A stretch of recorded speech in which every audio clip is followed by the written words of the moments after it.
Amén. Fidelidad versus infidelidad. Fidelidad versus infidelidad. Hablar de la fidelidad y la infidelidad es un tema que siempre será propicio para la iglesia, en todas las épocas. No importa la cultura, no importa la generación, la nación donde se predique, es un tema propicio para la iglesia para cualquier domingo. En este tiempo creo que aún más es algo que se vive a diario. Dios permanece fiel, el hombre lucha por ser fiel. Es una diferencia. Vamos a ver un contraste en todo el tema para que esté atento. Un contraste entre la fidelidad de Dios y nuestra infidelidad. Esto debido a el hombre no puede ser fiel debido a un problema que tiene en el corazón, que lo vamos a ver ahora en uno de los puntos. Porque el hombre no conoce el valor del pacto divino que Dios ha hecho con su pueblo. Cuando una persona entiende el valor de un pacto divino, no un pacto entre hombres. ¿Cuál es el pacto entre hombres? ¿Qué es un pacto entre hombres? Un acuerdo entre dos partes, escuche, donde ambas pueden ¿qué? Cumplir, como el matrimonio. ¿El matrimonio es un qué? Pacto entre dos hombres. Claro, ¿no? Un hombre y una mujer. Cuando hablo de hombres, hablo en general, de la raza humana. Entre dos seres humanos, un hombre y una mujer, porque no falta el que entienda mal. Es un pacto donde el hombre puede cumplir, donde la mujer puede cumplir y debe cumplir cada uno.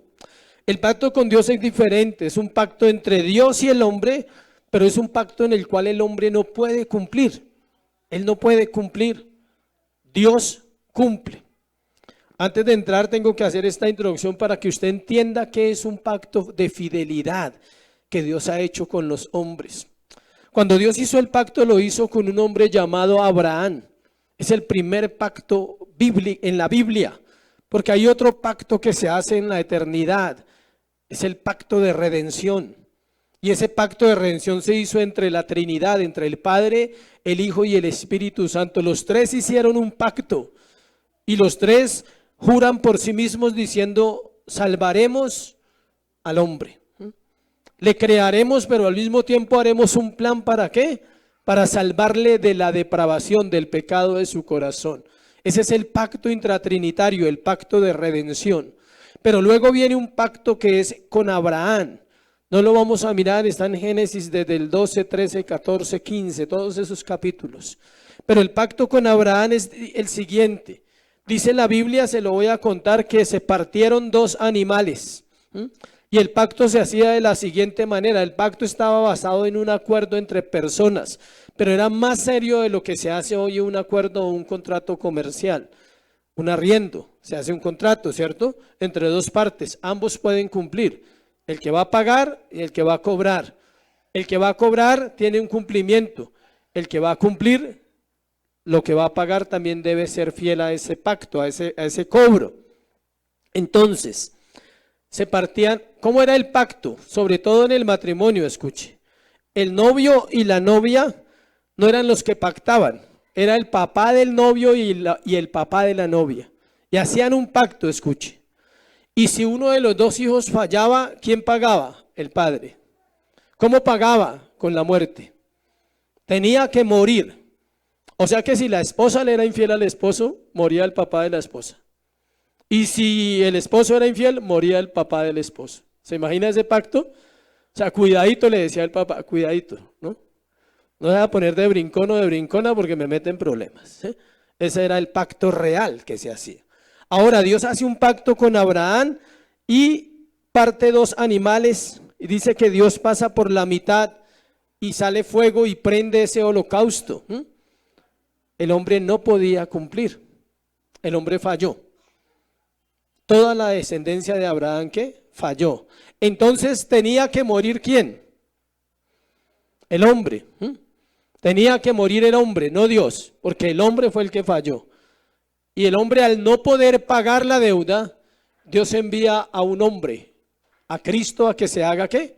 Hombre, para pagar la deuda de ese pacto y para reconciliarnos otra vez con Dios. Esa es la historia de la redención vista desde un punto de ¿qué? De pacto. Y eso es lo que nosotros debemos comprender. Cuando un creyente comprende eso, su vida de fidelidad cambia, su madurez cristiana cambia, su deseo por servirle a Dios cambia. Vamos a tratar esas dos palabras, fidelidad versus infidelidad.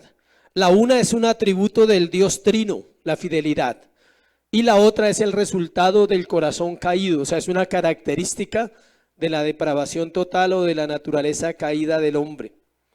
Aún el creyente, por más comprometido que esté, escuche, se debate en ser fiel o no ser fiel a Dios, lucha con eso. No se da por vencido, aunque es creyente, también es infiel. Aunque sea muy consagrado, puede llegar a ser ¿qué? Infiel. ¿Debido a qué? Debido a la ignorancia de la Escritura, debido a que no tiene compromiso. De pronto es salvo o es salva, pero no puede ser fiel hasta que conozca realmente al Dios de ¿qué? De fidelidad. En el mundo de los negocios, dar la palabra antes era muy valioso, ahora ya no se usa. Ahora toca fírmeme un pagaré, fírmeme aquí, fírmeme allí, porque si no, no paga y se desaparece. La gente da un adelanto de trabajo y el empleado no vuelve. La gente presta una plata y el otro no paga. La gente dice una cosa y el otro hace otra. En la pareja, ni hablar, si hablamos del matrimonio.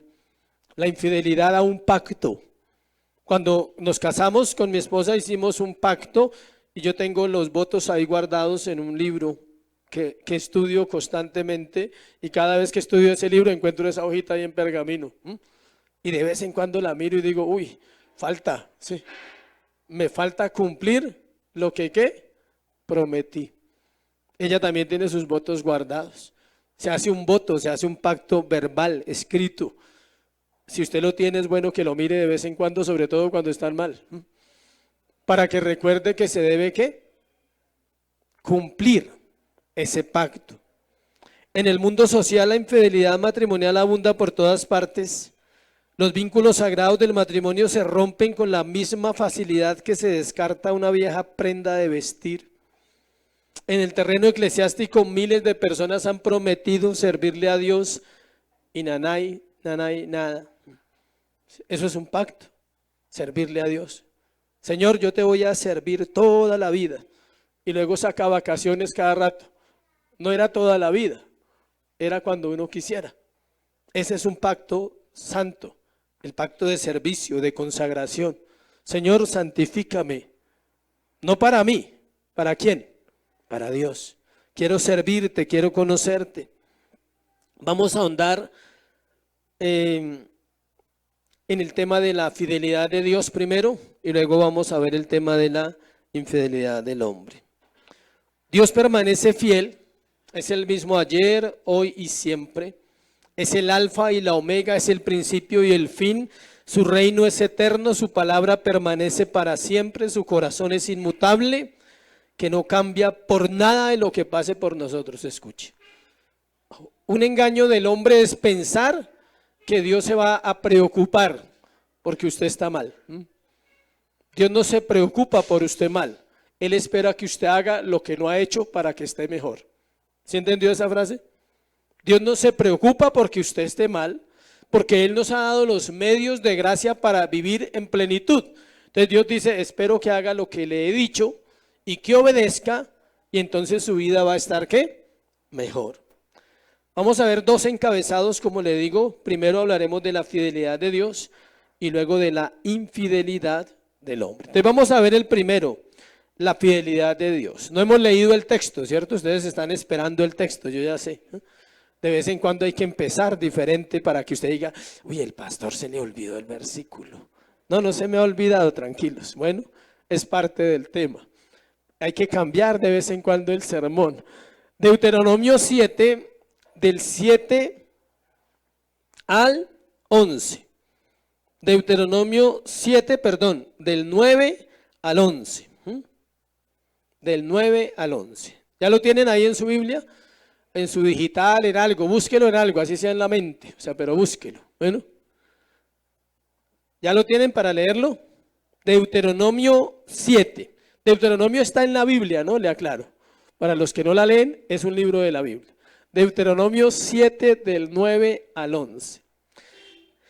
Dice así: conoce pues, está hablando Moisés a Israel, que Jehová tu Dios es Dios, Dios fiel que guarda el pacto y la misericordia a los que aman y guardan sus mandamientos hasta 1000 generaciones.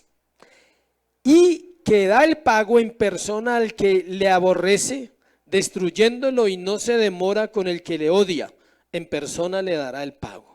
Guarda por tanto los mandamientos, estatutos y decretos que yo te mando hoy, que cumplas.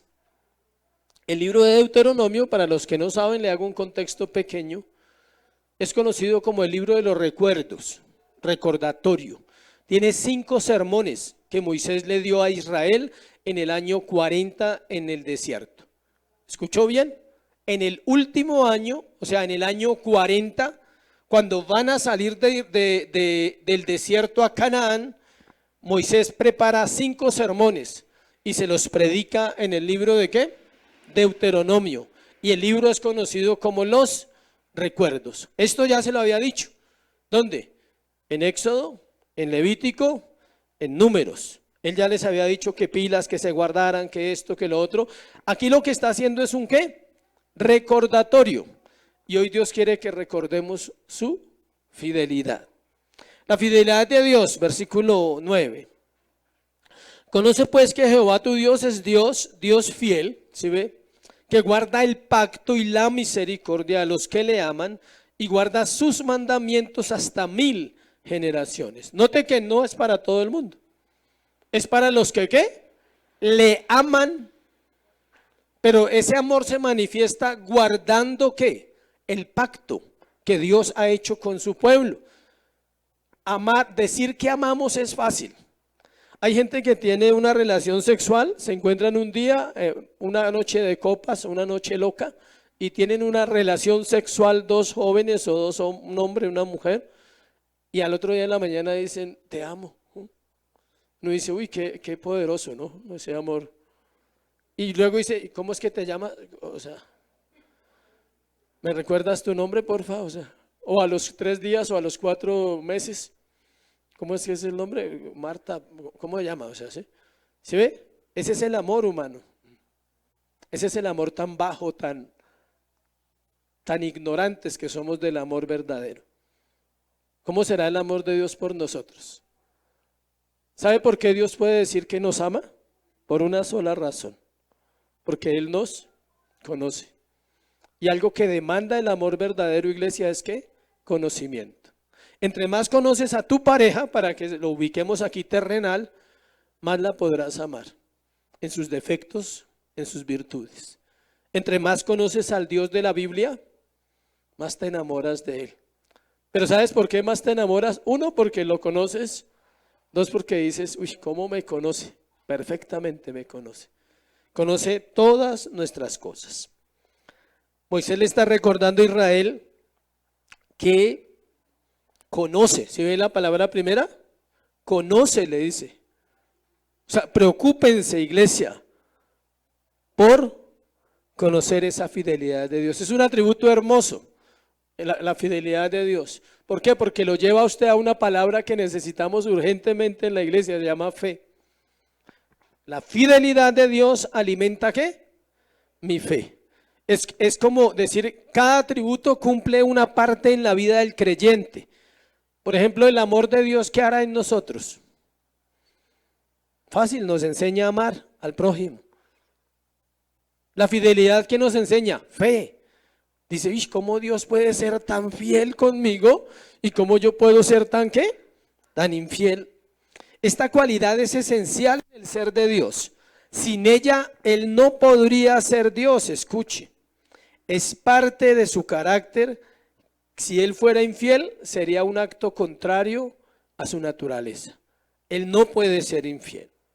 En 2 Timoteo 2:13 dice así: si fuésemos infieles, Él permanece fiel. No se puede negar a sí mismo.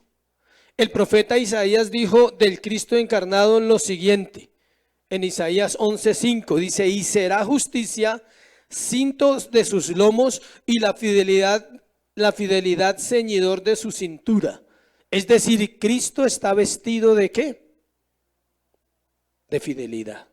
Note el verso, dice Isaías 11:5, será la justicia cinto de sus lomos, está hablando de una profecía mesiánica, y la fidelidad ceñidor de su cintura. Es decir, Cristo está vestido ¿de qué? Fidelidad. Sus ropas espirituales es justicia y ¿qué? Fidelidad. Dios cumplirá cada promesa y cada amenaza. Dios no decía cosas o no dice cosas que no vaya a cumplir. La gente cree lo siguiente, escuche, muchas personas están en un engaño tremendo con Dios. La gente cree que puede vivir delante de Dios en desorden y no pasa nada. Muchos creen eso. Es mentira. Dios cumple las dos partes. Cumple sus bendiciones, sus promesas, y cumple sus advertencias y amenazas. Dios no es como los hombres que amenaza y ya se queda en una amenaza. Lo que Él dice, Él lo va a hacer. Siempre lo va a hacer con los seres humanos. Él va a traer bendición y va a traer juicio y trato con el que no obedece. Estamos hablando de los hijos de Dios y de los que no son hijos de Dios. Dios no es hombre para que mienta, ni hijo de hombre para que se arrepienta. Números 23:19. Él dijo y no hará. Habló y no lo ejecutará, dice el libro de Números. Todo lo que el creyente escuche acerca de los tiempos que vivimos debe ser oído y entendido a la luz de este atributo. Escuche, estamos viviendo tiempos raros para muchas personas.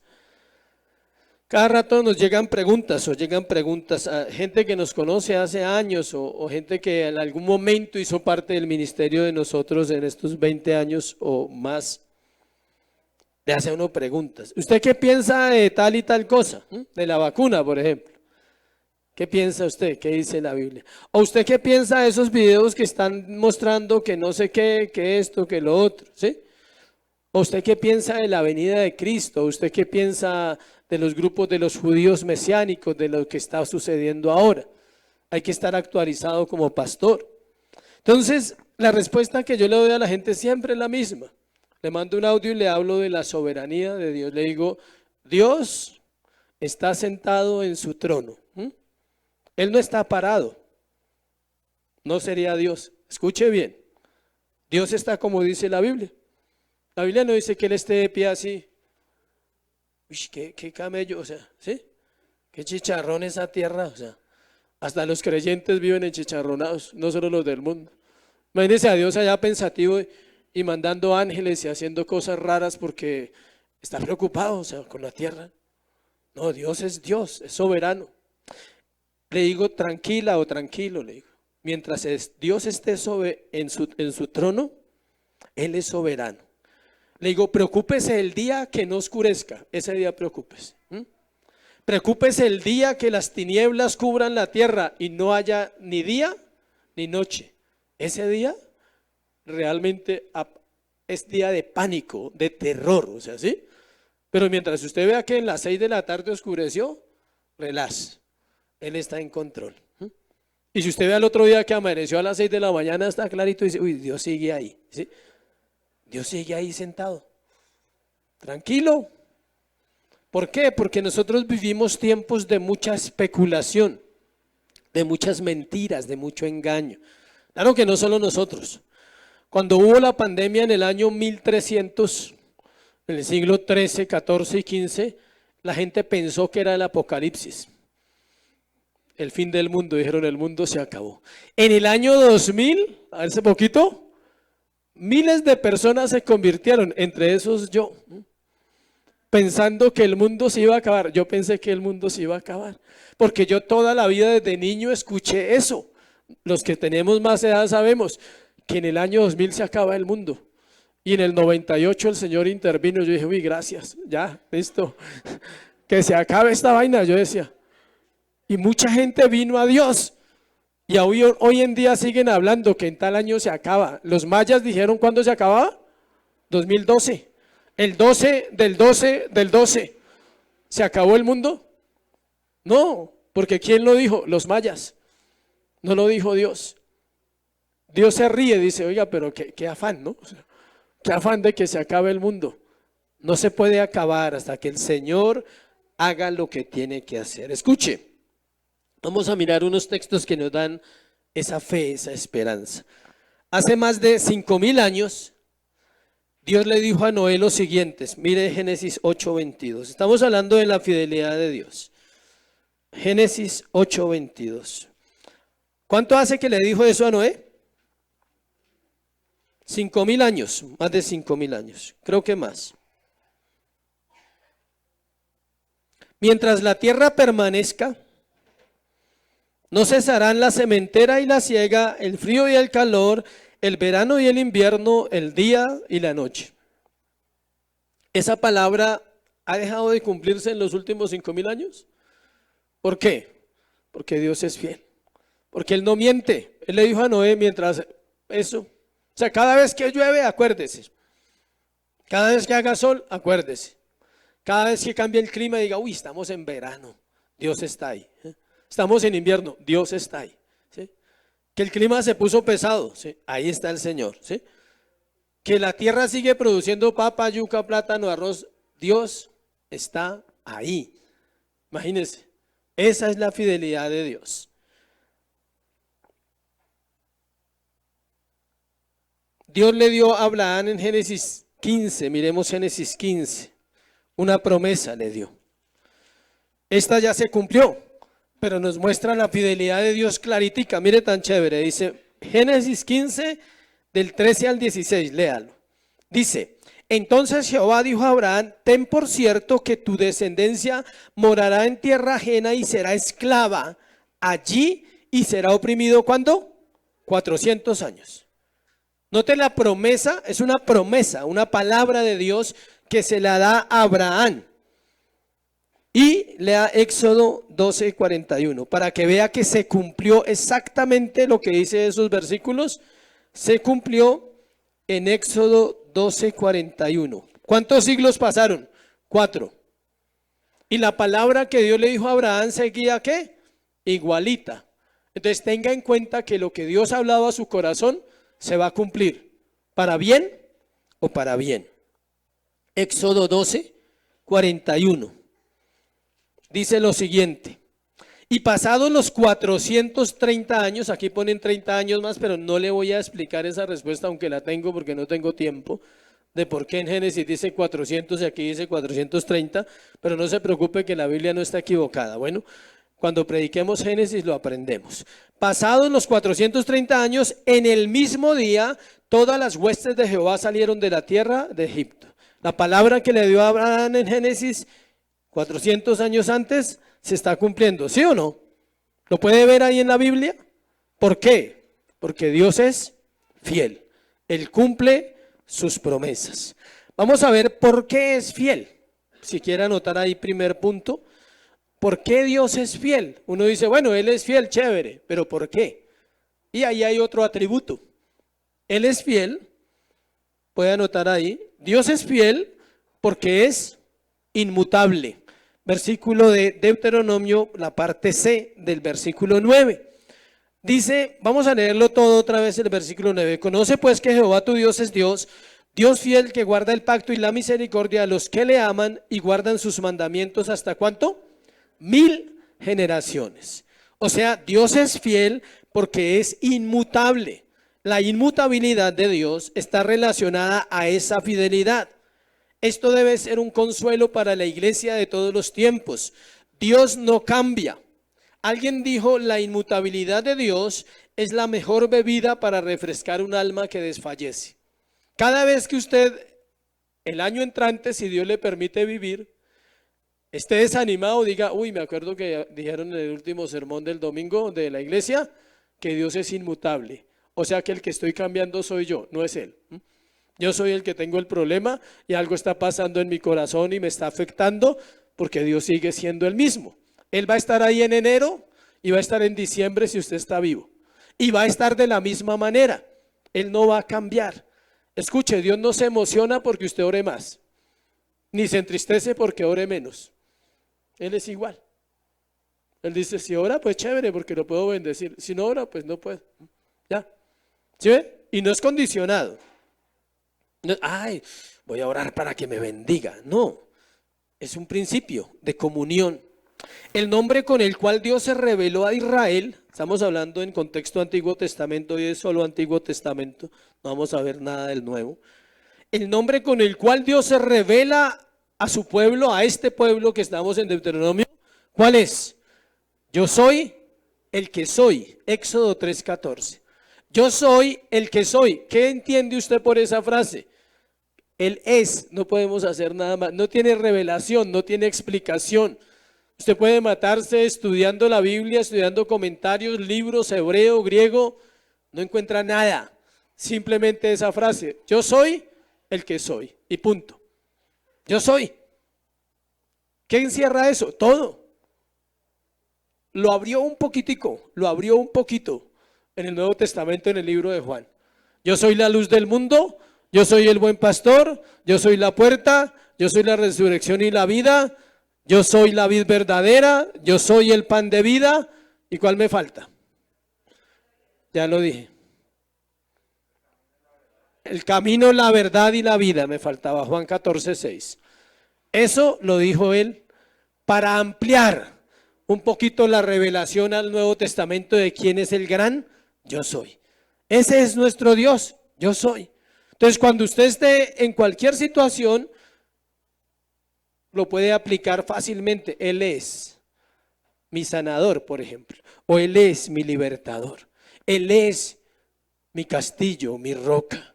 Él es mi rey. Él es mi legislador. Y puedo durar minutos, 10, 15, 20 minutos diciéndole textos de quién es Dios. Él es. Y eso es lo que usted necesita tener este año en su mente, en la palabra grabada en su corazón. Vamos a ver varias cositas por qué Dios no cambia. Ya vimos que es un inmutable, pero voy a iniciar varias frases con esa misma frase, valga la redundancia. ¿Por qué Dios no cambia? Su gloria brillará de generación en generación. Porque Dios no cambia, su gloria brillará de generación en generación, eternamente y para siempre. Mire lo que dice Isaías 42:8-9. Isaías 42:8-9. No se pierda de Deuteronomio, que ahora volvemos allá. Isaías 42 del 8 al 9. El Nuevo Testamento tiene algo muy especial y es que muestra a Dios muy claro, al Dios Padre. ¿Qué le dije? Isaías 42 del 8 al 9. Yo Jehová, este es mi nombre, y a otro no daré mi gloria, ni mi alabanza a esculturas. ¿Sí ve? He aquí se cumplieron las cosas primeras, y yo anuncio cosas nuevas. Antes que salgan a la luz, yo las haré notorias. Le repito la última parte. Se cumplieron las cosas, ¿qué? Primeras. ¿Cuáles cosas? Las que usted ya vivió. Lo que vivió de aquí hacia atrás son las cosas, ¿qué? Primeras. Y dice, he aquí, y yo anuncio cosas, ¿qué? Nuevas. Antes que salga a la luz, yo lo haré notorias. Dios está hablando a su pueblo y lo va llevando en un norte, en una dirección, como una brújula. Él va hablando al corazón del creyente. Si usted entra un año entrante sin algo claro en su mente y en su corazón acerca de la palabra de Dios, es difícil que uno se sostenga un año más. Esto es lo que estamos haciendo hoy, hablando de su fidelidad, para que usted entre este nuevo año pensando y diciendo, eso es suficiente para mi vida. Si usted no tuviera ninguna otra palabra sino esa que dice, yo soy el que soy. Con eso me puedo sostener 50 o 100 años. Yo soy el que soy. No necesito nada más. No necesito que me diga si me va a arreglar el matrimonio, si va a sanar a mis hijos, si me va a dar mercado, si va a dar trabajo. Eso es otro cuento. ¿Sí me explico? Pero lastimosamente nosotros queremos esa partecita.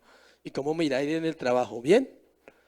¿Y cómo irán a estar las finanzas con la nueva bacteria que hay? Cada vez hay una nueva, ¿no? Cada semana sale un virus nuevo, ¿no? Y el sueldo mínimo, ¿por qué le subieron tanto esta vez? Es como sospechoso eso. ¿Sí? ¿Sí sabía que eso no sirve? Perdón, ¿no? Digo pues por los que pronto están en el mínimo, ¿no? El dólar está más caro, entonces la moneda, la conversión en realidad está ganando menos el colombiano que el año pasado. Es así. O sea, pero bueno, damos gracias a Dios que hay trabajo y que hay una economía que tratan de mantener. Pero si usted está pensando en eso, le quiero desanimar esta mañana. No piense en eso. Piense y diga, Dios es fiel. Me ha sostenido los últimos años. Ha habido provisión, ha habido trabajo, bueno o malo, salud. Creo que aguanta otro año más. ¿Ustedes creen que Dios tiene poder para sostenernos un año más? No, un año no más, no, toda la vida, iglesia, toda la vida nos va a sostener. ¿Y si me echan? ¿Alguien se ha muerto por eso? La gente se muere por eso, porque lo echaron, al otro día se muere, ya lo entierran o qué. Algo hará, al menos lo lleva a despertar, a hacer algo, a decir, uy, tengo que trabajar o tengo que aprender algo nuevo, tengo que hacer algo diferente. Entonces, su gloria brillará siempre, su gloria permanecerá en la tierra, sus atributos y sus regalos para la iglesia sobre todo serán especiales. Una de las cargas que el pueblo de Dios debe llevar y entender es ver la gloria de Dios rechazada, escuche, su amor menospreciado, su nombre blasfemado todo el tiempo. Su gloria está velada para el impío y dispuesta para su pueblo. El impío no puede ver y entender lo que nosotros entendemos acerca de la confianza que tenemos en nuestro Señor de que Él nos sostendrá siempre. Sus atributos están oscurecidos para el que no es salvo y su honor es desconocido totalmente. Pero escrito está que su gloria será manifiesta a todos los hombres, el velo se correrá, todos verán tal cual es al Señor, unos verán su ira, otros verán su gracia eternamente. Cada año la iglesia va avanzando en revelación. Escuche, la iglesia de hace 40 años no tenía la revelación que tiene la iglesia hoy. La iglesia de hace 1000 años no tenía lo que tiene la iglesia hoy. La revelación ha ido cumpliéndose poco a poco. Más profecías se han ido cumpliendo, más palabra de Dios hay en la tierra, aunque no parezca. Usted dice, uy, pero no parece porque el 24 todo el mundo estaba transformado. O sea, ¿sí? Parece que no hubieran cristianos en la tierra, ¿cierto? Usted sale a la calle y eso es una transformación tremenda. Si hay cristianos en la tierra, solo que el 24 deben estar en su casa juiciositos, tranquilos, comiendo, descansando, orando y pidiéndole al Señor que les ayude a ¿qué? A ser fieles.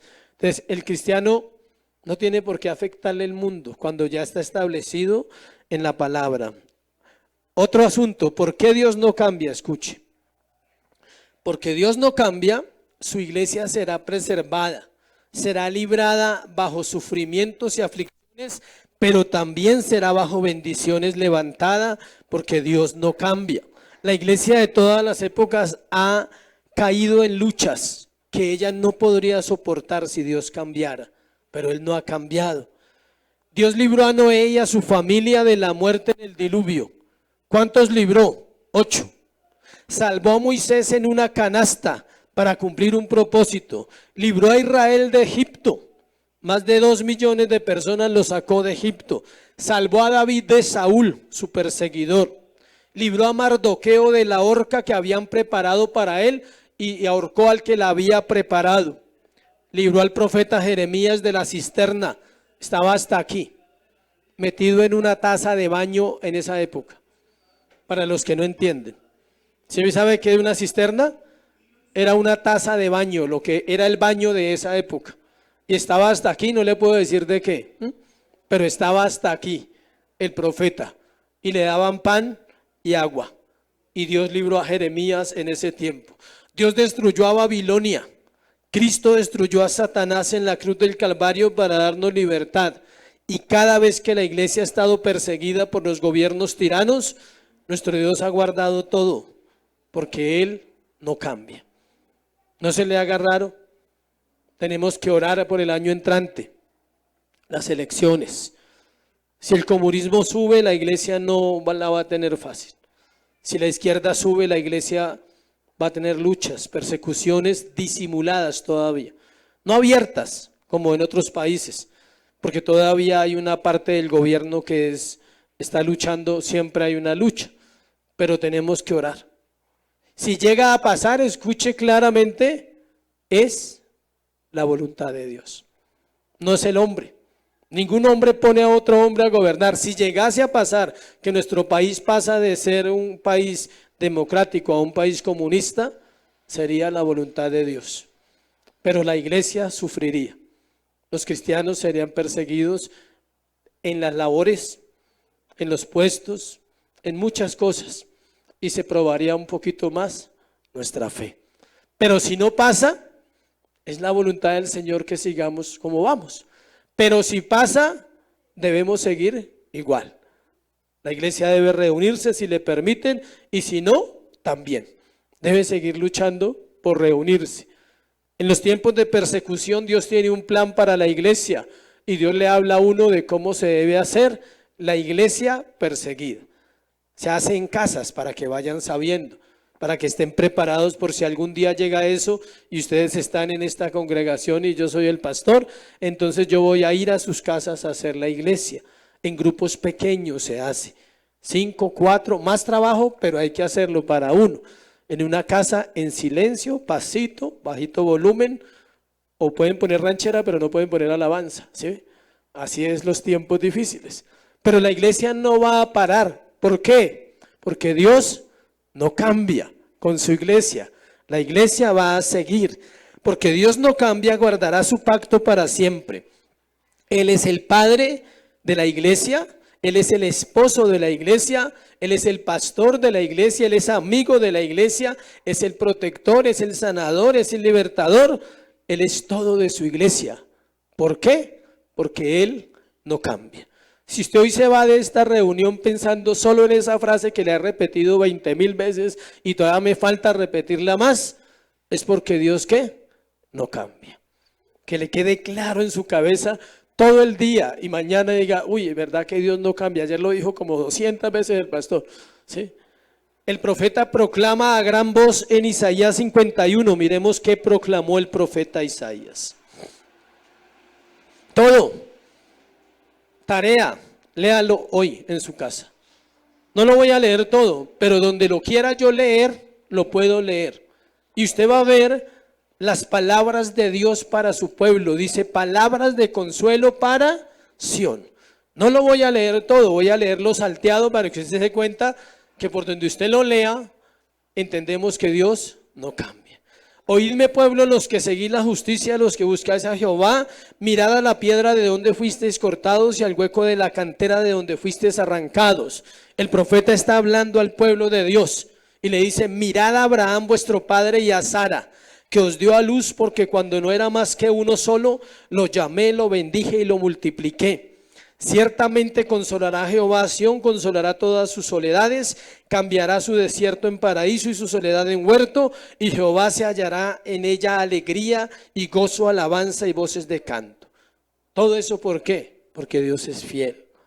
Estad atentos a mí, pueblo mío, y oídme, nación mía, porque de mí saldrá la ley y mi justicia para luz de los pueblos. Eso sucedió hace miles de años, iglesia, y es vigente para este fin de año, para su vida y para la mía. Versículo 6.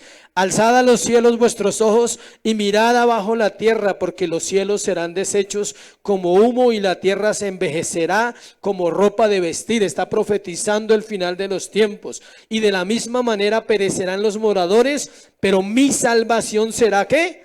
Para siempre. Mi justicia no perecerá. Oídme los que conocéis la justicia, o sea, la iglesia, pueblo en cuyo corazón está mi ley. No temáis afrenta de hombre, ni desmayáis por sus ultrajes, porque como a vestidura los comerá la polilla, como a lana los comerá gusano, pero mi justicia permanecerá perpetuamente, y mi salvación por siglos de siglos. Porque Él es fiel. Otro párrafo más. Porque Dios no cambia, sus enemigos serán destruidos. Vamos, 3 párrafos de porque Dios no cambia, ¿qué pasa? ¿Cuál fue el primero? ¿Quién se acuerda? Porque Dios no cambia, su gloria brillará para siempre. El segundo era porque Dios no cambia, su iglesia será preservada hasta el final. El tercero es porque Dios no cambia, sus enemigos serán ¿qué? Destruidos. Se refiere a enemigos incorregibles, implacables, que no se inclinan ante Dios, que luchan contra la verdad, a hombres amadores de sí mismos, que se oponen al pueblo de Dios, a gobernantes que quieren oprimir las iglesias en las naciones de la tierra. ¿Serán qué? Destruidos. ¿Por qué serán destruidos? Porque la Biblia lo dice, porque Dios lo prometió en su ley y Dios lo va a hacer. El salmista en el Salmo 73 tuvo un conflicto con Dios, escuche, solo para mirar algo. Hoy aprendemos harto del Antiguo Testamento. Tuvo un conflicto serio como el que a usted le pasa y a mí me pasa. Solo para que usted lo piense ahí en su mente un poquito. ¿Cuántas veces usted ha sentido tristeza por ver al impío vivir bien? Y usted dice, y nosotros los hijos de Dios a veces tenemos ¿qué? Necesidades y luchas. ¿Cuántas veces usted ha pensado eso? El salmista también lo pensó en el Salmo 73. Y él lo dice. Dice, ciertamente es bueno Dios para con Israel, para con los limpios de corazón. En cuanto a mí casi se deslizaron mis pies. Mire, el salmista. Él dice, casi la embarro, casi me pierdo, casi peleo con Dios, por poco resbalaron mis pasos porque tuve envidia de los arrogantes, viendo la prosperidad de ¿qué? De los impíos. Porque no tienen congojas por su muerte, pues su vigor está entero, no pasan trabajos como los otros mortales, no son azotados como los demás hombres. Por tanto la soberbia los corona, se cubren de vestido de violencia, los ojos se les saltan de gordura, logran con creces los antojos del corazón. Se mofan y hablan con maldad de hacer violencia, hablan con altanería, ponen su boca contra el cielo y su lengua pasea la tierra. El salmista está hablando con Dios y le dice, Señor, ¿por qué los impíos viven así, los enemigos de Dios? Pero el Señor le da una respuesta. Versículo 27. Porque aquí los que se alejan de ti perecerán. Tú destruirás a todo aquel que de ti se aparta. Pero en cuanto a mí, el acercarme a Dios es el bien. He puesto en Jehová el Señor mi esperanza para contar todas tus obras. Dios destruirá a los enemigos porque Dios no cambia. Último párrafo de ese punto. Porque Dios no cambia, los propósitos y las promesas de su gracia hacia la iglesia se cumplirán todas. Hay una diferencia entre algo que alguien le dijo a usted y algo que Dios le dice a usted. Es una promesa. Mire segunda de Pedro 1:4. Segunda de Pedro 1:4 y cerramos ese punto ahí, pasamos al siguiente. Segunda de Pedro 1:4. Dice, por medio de las cuales Dios nos ha dado preciosas y grandísimas ¿qué? Promesas, para que por ellas llegases a ser participantes de la naturaleza divina, habiendo huido de la corrupción que hay en el mundo a causa de la concupiscencia. Promesas grandes y preciosas tiene Dios para la iglesia. Cerremos este punto con esta frase que dijo San Agustín. El bien mayor, que es Dios, no es otorgado a quienes no están dispuestos a tenerlo, escuche, ni es quitado de los que no están dispuestos a separarse de él. Y en otra parte dice San Agustín, ningún hombre te pierde o puede perderte, oh Dios, a menos que esté dispuesto a perderte y andar sin ti. Y el que voluntariamente se aleja de ti, ¿a dónde irá? ¿A dónde huirá si no solo de tu sonrisa y encontrará tu ceño fruncido? De ti, Padre, que eres el reconciliador, de ti que eres un juez airado. Hay dos alternativas siempre. Conocer a un padre amoroso o conocer a un juez airado. La iglesia conocerá, escuche, en la tierra un padre amoroso. Los impíos y los que se pierden van a conocer en la eternidad un juez airado.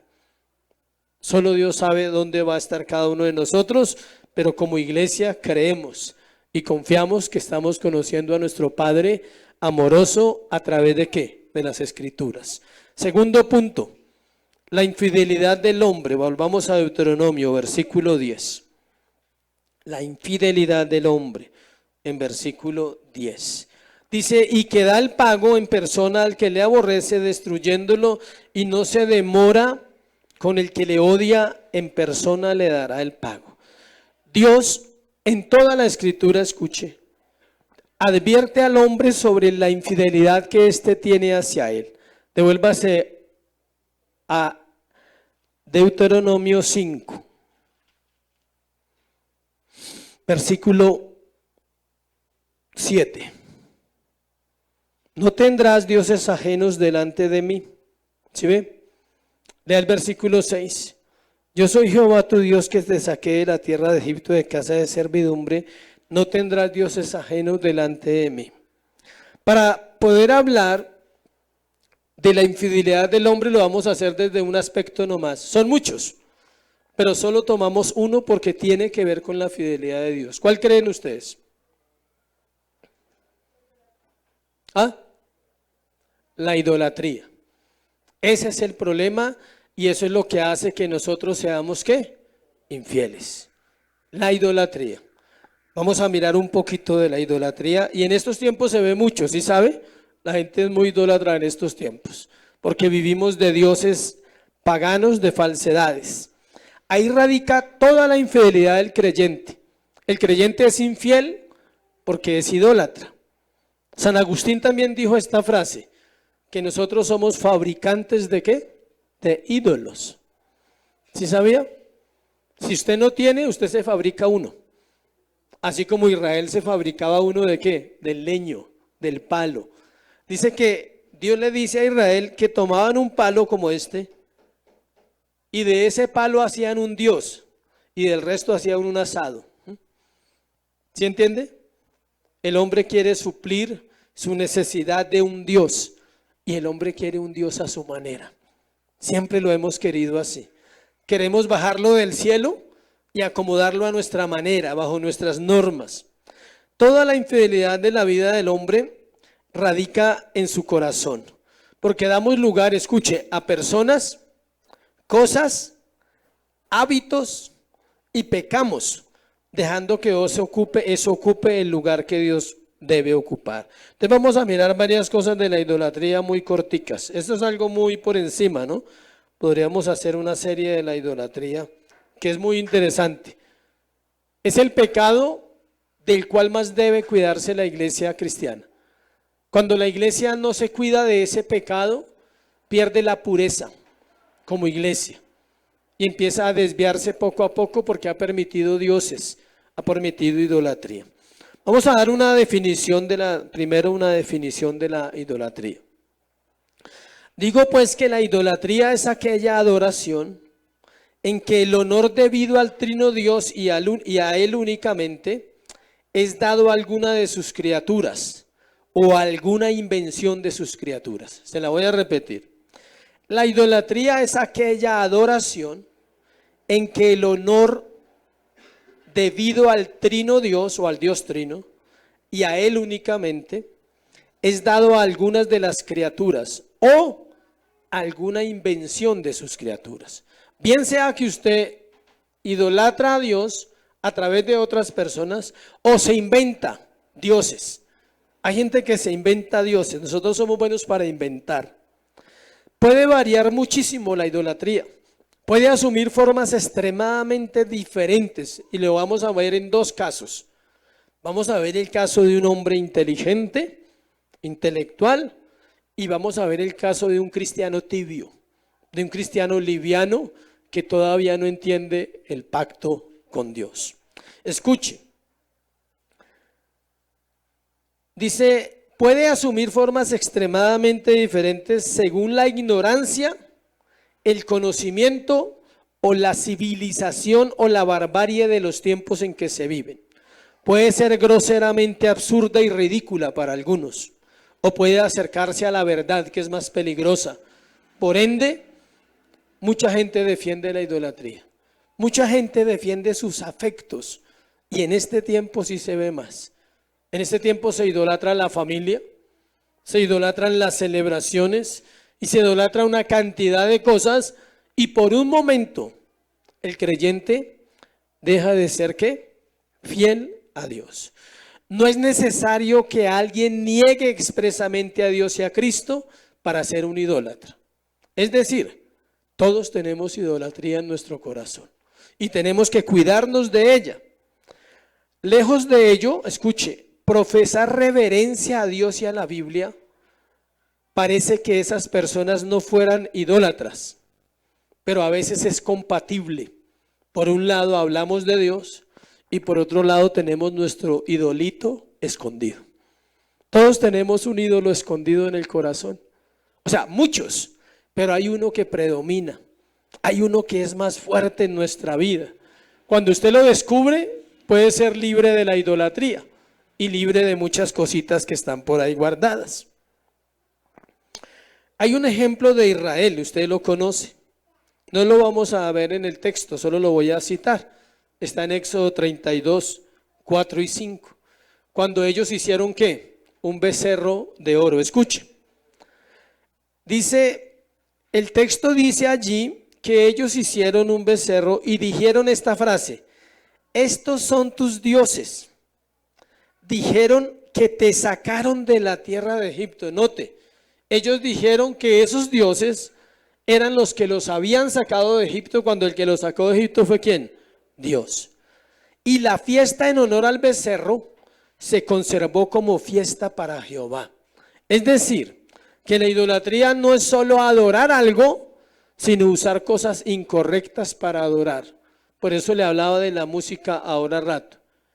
Hay gente que hace campañas para ganar jóvenes y les lleva música rap.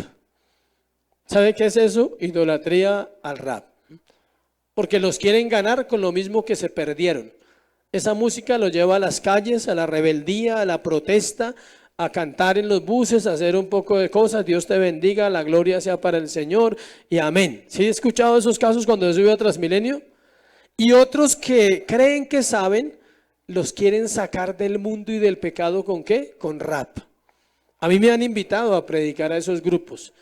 Y la persona que me invitó le dije, ¿y usted qué va a hacer con ellos después? O sea, ¿usted cree que con canciones va a cambiar un poco de hombres perdidos en la droga, en el alcohol, en el pecado? Le despierte, mi hermano, o sea, ¿sí? Y si la palabra no los cambia, mucho menos una canción de esas que no sirve para nada, ¿sí? Que Cristo, que no sé qué, puede decir lo que quiera, pero de la música no los va a cambiar, porque la música es su ídolo. Es su ídolo y ellos están ahí por ese ídolo y ellos no van a cambiar su ídolo a través de esa situación. Solo cuando sean convertidos, cuando encuentren algo mayor en su corazón que puedan adorar, van a dejar la idolatría. ¿Sabe cómo se contrarresta la idolatría? Fácil, adoración.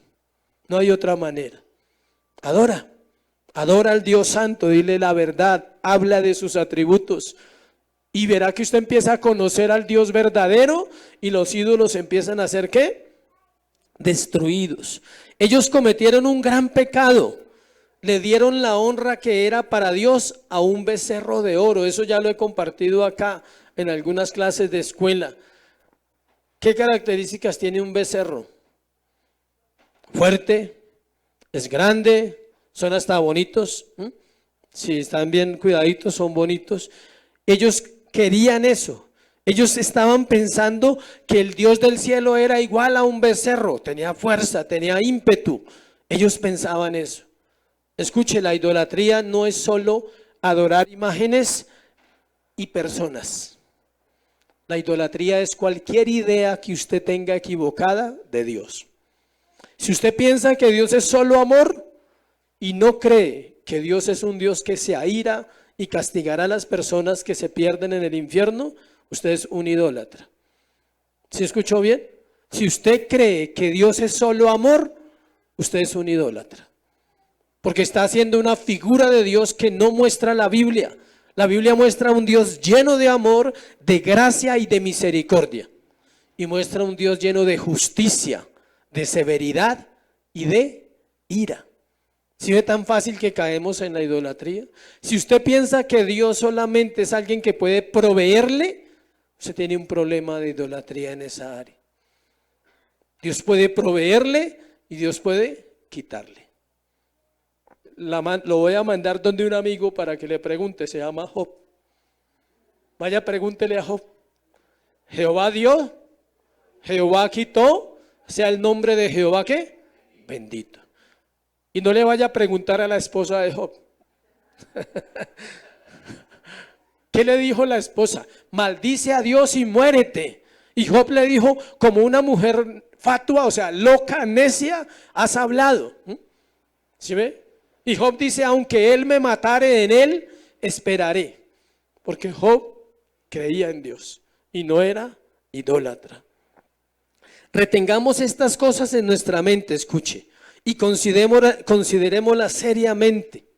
La idolatría es un tema que debe ser examinado, comprendido y conocido a fondo en cada iglesia de Cristo que quiere mantenerse pura. Por eso Pablo y Juan dan un mandato claro de huir de la idolatría. Si usted lee las cartas de Juan, él dice, huid de los ídolos egipcios. Y Pablo dice, huyan de la idolatría. Cerramos con esta parte, el origen de la idolatría. ¿Les gustaría que profundizáramos en ese tema de la idolatría? ¿O quiere seguir igual? Profundizamos en ese tema. Dentro de 8 días, los otros 2 domingos vamos a seguir hablando de temas que tengan que ver con esta área. ¿Por qué? La idea es comenzar un tiempo nuevo cada vez que venimos como iglesia. El origen de la idolatría, por encimita de Deuteronomio 7, del 1 al 5. Ahí mismo donde estamos en Deuteronomio, el contexto. Cuando Jehová tu Dios te haya introducido en la tierra a la cual entrarás para tomarla, se lo traduzco. Cuando Dios lo haya sacado del mundo y lo haya puesto en una iglesia, se lo voy a traducir para este tiempo, para que vea que no era para Israel. Cuando lo voy a hacer en paralelo, cuando Jehová tu Dios te haya introducido a la tierra en la cual entrarás para tomarla, o sea, cuando Dios te haya sacado del mundo y te haya puesto en una iglesia y haya echado delante de ti a muchas naciones, es decir, haya quitado todos los pecados, dice, y el Eteo y el Jerjeseo, o sea, todo lo que influenciaba en su vida, Dios lo quita y lo pone a usted en una congregación. Jehová tu Dios, dice, y Jehová tu Dios las haya entregado delante de ti, las haya derrotado, las destruirás del todo, no harás con ellas alianza ni tendrás de ellas misericordia.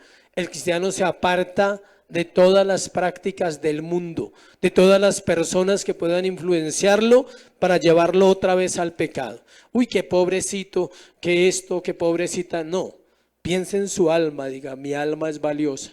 Más bien me voy a preparar y el día de mañana le comparto para que puedas también venir a Cristo.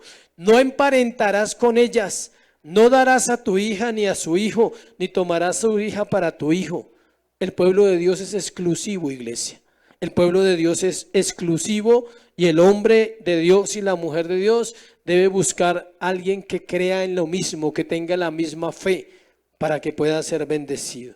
Dice, porque desviará tu hijo de en pos de mí y servirán a dioses ajenos y el furor de Jehová se encenderá sobre vosotros y te destruirá pronto. Y al final dice, mas si habéis de hacer con ellos sus altares, destruiréis y quebraréis sus estatuas y destruiréis sus imágenes de acera y quemaréis sus esculturas a fuego. Dios conocía el corazón de Israel y él sabía dónde estaba el origen de la idolatría de su pueblo. ¿Dónde está el origen de la idolatría? En el corazón del hombre, en la corrupción natural del corazón del hombre. Es el siguiente punto, la corrupción natural del corazón del hombre. O sea, un punto dentro del punto 4 es la corrupción natural del corazón del hombre. Para hablar de idolatría tenemos que ir hasta Génesis. Todo comenzó allí. ¿Hubo idolatría en Adán y Eva o no hubo? ¿Hacia quién? Hacia sí mismos. Ellos no adoraron otra imagen, ellos no tenían otra persona, no tenían personas para idolatrar, ¿cierto? Porque no tenían ni suegra ni familia. Estaban súper en esa época. 0 suegra, 0 cuñados. Nada. Nadie con quien tener problemas y chismes. Esa es la familia. Bienvenidos a la familia. La familia es así. Chismosa, contenciosa, divisiva. Esa es la familia. Pero es la familia. Y Adán y Eva no tenían ¿qué? Familia. Entonces no tenían con quién echar rulo, ni criticar, uy, pero eso celebraron, mire, son cristianos y celebrando así. No tenían chisme el 25, nada, o sea. Entonces, ¿cuál fue el pecado de ellos? Idolatría. ¿Hacia quién? Hacia ellos. ¿Qué quisieron ser? Dios. Ellos querían ser Dios. Casi nada, ¿no? El problemita que nos dejaron es terrible, porque desde ahí hasta hoy el hombre quiere ser ¿qué? Dios. Dios de sí mismo, Dios de su propia vida. El hombre tiene un concepto exaltado. Escuche, hay hombres que tienen un concepto exaltado y extravagante del intelecto y el razonamiento. Aquellos que son estudiados, preparados, que no han tenido problemas económicos, gozan de buenos recursos. Dice, a ellos la idolatría les parece simplemente absurda. Es decir, no existe. Su mente considera la idolatría demasiado irracional y dicen, eso es para gente débil que se deja gobernar. Eso es para los que no tienen preparación, que no entienden la vida, que son esclavos de las cosas. Yo no soy así. Eso piensan los hombres arrogantes y soberbios acerca de la idolatría. ¿Y saben cuál es su ídolo? Él. Él mismo es su mayor ídolo. Su conocimiento, su intelecto, su posición, todo lo que vive es su propio ¿qué? Ídolo. Pero tenemos el otro caso que les dije ahora. El cristiano tibio, el carnal. El que todavía no entiende las escrituras y está ahí batallando y dice, ahora bien, escuche, el otro lo ve superficialmente. Él no ve el peligro de la idolatría, a él le parece como que están exagerando.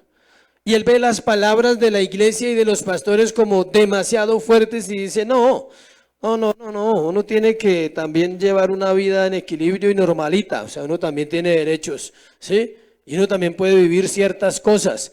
Ese es el que es así como medio y todavía no comprende el peligro de la idolatría. Ahora bien, ambas personas demuestran que están en ignorancia deplorable acerca de la naturaleza humana. Ellos no ven que hay raíces secretas de idolatría dentro de nosotros. Escuche, están y como dice, ellos están aquí en el corazón. Ahí están los ídolos. Todos los tenemos, iglesia. El problema es cómo los descubrimos, cómo los sacamos. Tan pronto usted lo descubre, usted se asusta, dice, uy, tremendo ídolo. Hay unos que no tienen ídolo, sino catedral, o sea, ¿sí? O sea, tienen algo grande en su vida que no les deja vivir. La corrupción natural del corazón del hombre, ¿qué es eso? Es un gran mal que sufrimos todos desde Adán. Se manifiesta en idolatría, en amor al dinero, en amor al sexo, en amor a las drogas, en amor al trabajo, en amor a la familia más que a Dios. Son un sinfín de cosas que usted puede vivir constantemente y dice, ay, claro, hay gente que ama más el trabajo que a Dios. Y usted se lo dice y dice, uy, pero la Biblia dice que el que no trabaja no coma. Cita la Biblia de uno. Nadie le está diciendo que no trabaje. Está diciendo que no lo ame demasiado porque paga mal. Un día queda sin trabajo y se acabó. El ídolo le paga a uno siempre mal. Ama más el sexo que a Dios. Es un inmoral. Ama más el alcohol, ama más las drogas, ama más el deporte, ama más cuidar su cuerpo. Ama más estudiar. ¿Sí ve cómo podemos ser idólatras tan fácil? Me acuerdo cuando le dijimos a Viviana que los niños son depravados desde que nacen. Ella decía, sí todos, pero los míos no. Eso piensa uno ve a su niño ahí y dice, no, pero ¿cómo? O sea, depravado, o sea, con esa cara tan linda y con sí, y a gugú y se tira un gas y usted se lo celebra porque es su hijo. Sí, o sea, cada uno ama a su propio hijo como si fuera único, pero usted no sabe que en él hay una naturaleza ¿qué? Depravada, que todavía no tiene la fuerza y la capacidad para pegarle a usted, ¿sí? Pero si no se educa un día puede pasar, si no se forma un día puede ser altanero, grosero, hiriente con los padres. ¿Por qué? Porque es un depravado. porque su naturaleza es esa. ¿Ya saben la historia del sapito y el alacrán? ¿No? ¿Quién no la sabe y la contamos hoy para terminar el año? Ah, bueno, hay hartos. Hay un sapito, vamos a ponerle un escorpión, que es más mortal. Vamos a cambiarle. El sapito y el escorpión. Y están al lado a la orilla de un río y el río empieza a crecer. Y el escorpión le dice al sapito que lo pase al otro lado, porque el sapo sabe nadar y el escorpión no. Le dije, páseme al otro lado, hágame el favor. Y el sapito lo mira con desconfianza y le dice, no, no lo puedo pasar, señor escorpión. Él dice, pero ¿por qué? O sea, ¿por qué no haces un favor? O sea, haga un favor. Tenemos que hacernos favores entre los unos y los otros, imagínense. Y usted tan mala gente no me hace el favor. Dijo, no. Yo no, porque usted cuando yo lo pase al otro lado, usted me mata apenas lo pase. Le dijo, ¿cómo se le ocurre? O sea, ¿sí? Yo soy un escorpión bueno, yo no le voy a hacer eso. Si me quedo acá me voy a morir, porque el río va a crecer y yo me voy a morir a este lado. Pasemos los dos allá y vivimos allá. Y le dijo, no, no, no. No, porque usted apenas llegue allá me mata. Y el escorpión siguió insistiendo con su bondad. Tranquilo, o sea, no va a pasar nada. Tranquilo. Y el sapito cayó y se lo echó en la espalda y se lo llevó y pasó el río.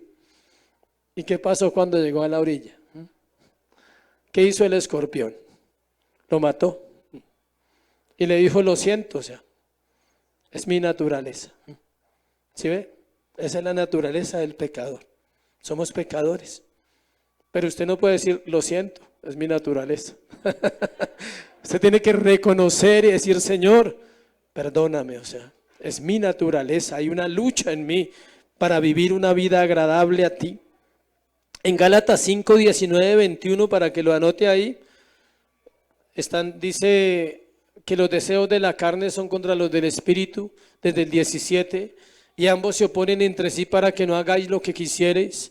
Y luego en el 19 al 21 da una lista de las obras de la carne: borracheras, orgías, homicidios, lascivia, una cantidad de cosas. Pero lo curioso es que pone allí ¿a qué? A la idolatría. O sea que la idolatría directamente, escuche, es una obra de la carne, de mi naturaleza caída. Luego de la caída del hombre, el hombre quiere bajar a Dios a su propio nivel. Quiere adorar como él cree que debe hacerlo. Quiere hacer a Dios asequible a sus sentidos. Y solo hasta que el hombre sea renovado por el Espíritu Santo va a poder adorar en verdad a Dios. Es como la maleza que se da en la tierra sin cultivar. El corazón siempre está dispuesto a producir ídolos. Cerremos con esta frase. Esta corrupción es profunda en el corazón del hombre. O sea, no es superficial, iglesia. Está arraigada adentro de una manera tan fuerte que sacarla cuesta mucho tiempo, porque le demandará abandonar cosas que usted pensaba que eran buenas y agradables para usted. Usted pensaba que estaba haciendo lo correcto a través de esa adoración a esas cosas, y cuando se da cuenta está mal. Cerremos con este párrafo. Escuche, voy a leerlo despacio. Todos tenemos que mantenernos en guardia, o sea, alertas. No demos nada por hecho. Aquellos que predican deben clamar a gran voz y no escatimar esfuerzos por impedir que un cariño malentendido los mantengan callados ante las herejías de la época. Estos temas no se hablan en la iglesia de la idolatría y siempre se enfocan mal, se enfocan hacia el catolicismo, ¿no? Siempre. El muñequito, la muñequita que se arrodilló, que lo llevó en los hombros y que es Semana Santa, y ahorita el divino niño y el pañal y el pesebre y el árbol, y la gente cree que esa es la idolatría. Hay una idolatría más fuerte en el corazón del hombre. Son sus pensamientos, sus ideales. Tratemos todos de comprender que se avecina el fin del mundo y que la abolición de la idolatría es urgente. El imperio romano va a volver a nacer. Eso está profetizado. Si usted quiere entenderlo, tiene que leer las escrituras y mirar cómo era el imperio romano en la época de Jesús. Eso va a volver a pasar en los últimos tiempos. La religión se va a acabar Todas las religiones las van a acabar, para que usted sepa, en el fin de los tiempos. O sea, no van a haber católicos, ni musulmanes, ni islam, nada. Obvio que van a incluir ¿a quién? A los creyentes. Todo se va a acabar. Y va a haber una sola adoración. Es a un sistema pagano llamado mundo, llamado Satanás. Él va a imponer su adoración. ¿Sabe cómo la impone? Ya está en el camino y ya está en acción. La impone a través de las leyes que permiten el aborto, que permiten la inclusión. Eso de la inclusión, ese es un camino al fin de los tiempos, para que usted sepa. Eso del desarrollo libre de la personalidad es un camino al fin de los tiempos. Y es para que el hombre se idolatre ¿a quién? A sí mismo. Hay que respetar. Si él quiere ser perro, pues que ladre, ¿sí? Y hay que respetarlo, ¿sí? Si él dice que es mujer, está bien, porque se puso unos órganos de mujer. Entonces es mujer. Y toca decirle que sí, porque si no es un irrespeto. Eso se llama un sistema babilónico, para que usted sepa. Un sistema romano. El sistema romano, ¿sabe que por encimita que permitía? El hombre podía tener 2 o 3 mujeres. Una para el placer, otra para los oficios y otra para los hijos. ¿Sí sabía? Para ellos era el valor de la mujer, era así. Y vamos para allá donde los valores van a cambiar. Las mujeres van a perder aún el valor que no tienen, porque casi no tienen.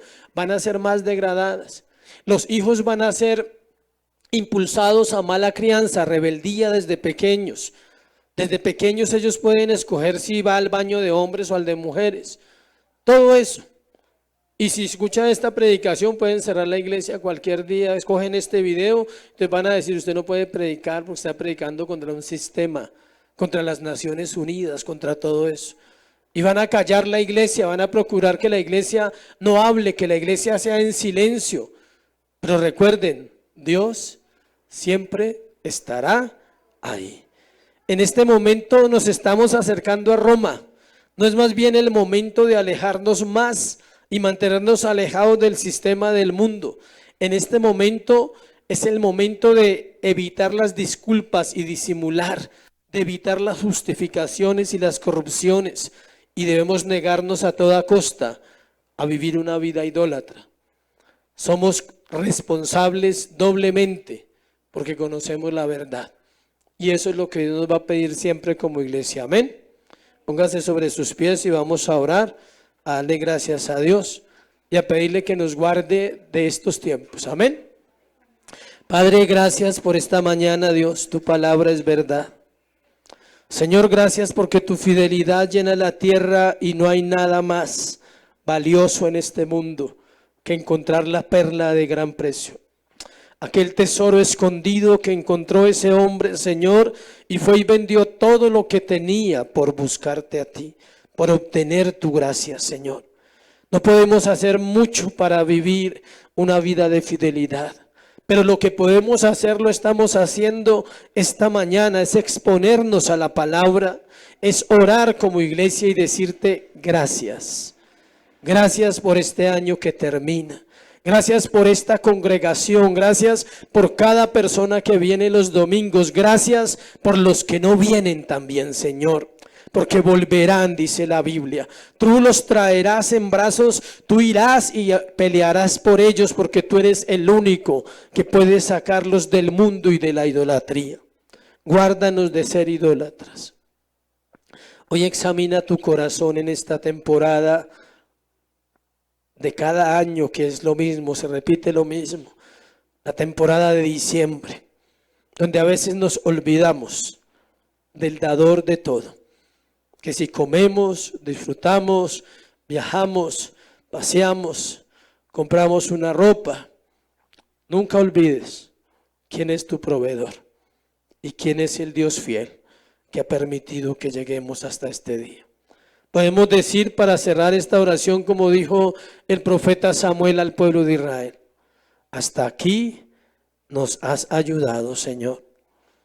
Pero en 10 años, si estamos vivos, podríamos decir lo mismo que dijo el profeta: hasta aquí nos has ayudado, Señor. Te damos gracias, Padre, en Cristo Jesús. Amén Amén, dale un aplauso a Cristo.